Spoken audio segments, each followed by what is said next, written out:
Кайырлы күн, құрметті қонақтар, добрый день, уважаемые гости. Вас приветствует музей-заповедник Батай. И в период празднования Наурыза в культуре казахского народа есть такая традиция, которая называется как Жогарлы күні, День почтения. И эта традиция предполагает почтение старшего поколения. И в этот день мы хотели бы почтить память выдающегося профессора археологии, доктора исторических наук, члена-корреспондента Германского археологического общества, также члена-корреспондента Академии общественных наук Республики Казахстан Виктора Федоровича Зайберта, который внес очень огромный вклад в историю изучения казахского народа, историю древнего Казахстана. И мы хотели бы рассказать немножко о нем, о том, какой это был человек, и почтить память в этот день почтения Жоралгы күні. Виктор Федорович Зайберт родился 30 сентября 1947 года. Он родился в многодетной семье, в семье, в которой было 6 детей, 6 братьев. И все эти дети были достаточно уникальными в том плане, что это были творческая семья, и все дети умели играть на музыкальных инструментах. Практически все музыкальные инструменты были представлены в этой семье. Сам Виктор Федорович играл на кларнете, он играл также на пианино и на баяне. То есть здесь Виктор Федорович в детстве мечтал быть музыкантом, мечтал быть дирижером. Но по его воспоминаниям, как повернулась его судьба, мы можем сказать, что здесь сыграла роль как раз вот именно такое вот провидение, судьба, когда ему приснилось то, что он не хочет быть музыкантом, а хочет быть историком, археологом. И после того, как этот сон ему приснился, он сказал своему отцу, что он пойдет на исторический факультет, что он не будет дирижером, что он будет заниматься непосредственно историей.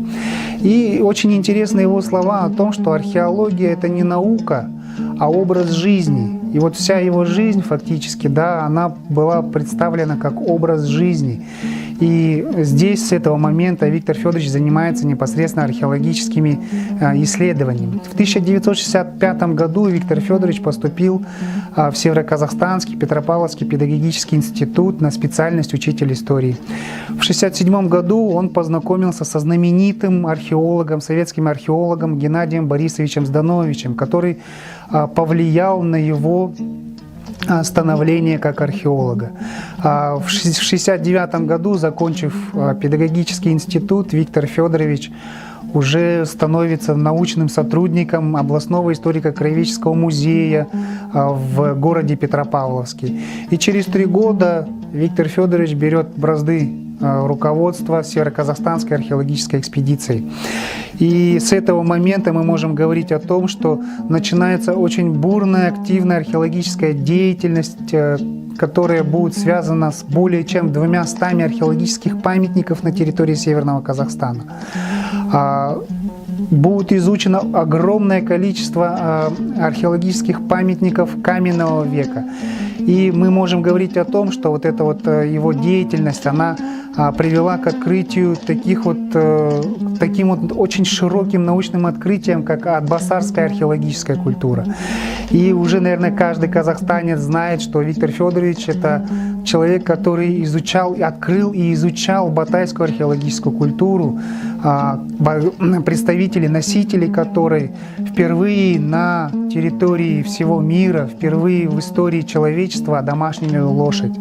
И Виктор Федорович именно тем как раз вот и является, что он изучал огромные пласты каменного века. И хотелось бы немножко сказать о том, что Виктор Федорович был археологом до мозга костей. Даже в последние годы своей жизни он всегда стремился участвовать в экспедиции. Вот здесь я хотел бы зачитать его цитату, воспоминания о том, что экспедиции археологические для него были очень важны.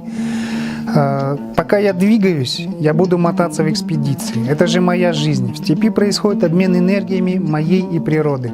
Люблю все. Подготовку к экспедиции и раскопки, ночные звезды, посиделки у костра. Это говорит о том, что Виктор Федорович был до мозга костей археологом. И до последних дней своей жизни он всегда стремился что-то сделать, успеть и совершить. Конечно же, очень главной его мечтой, важной его мечтой было создание музея-заповедника Батай, строительство музея-заповедника Батай. И здесь я также хотел бы рассказать его слова о том, как он видел этот музей. Когда будет построен музей, вы попадете в уникальный рай древней истории Казахстана. Так он представлял себе строительство музея-заповедника Батай. И мы хотели бы сказать, что Виктор Федорович Зайберт является обладателем ордена Достык второй степени, который был вручен ему председателем Ассамблеи народов Казахстана. И мы можем сказать, что Виктор Федорович очень выдающийся деятель казахского народа. Большое спасибо.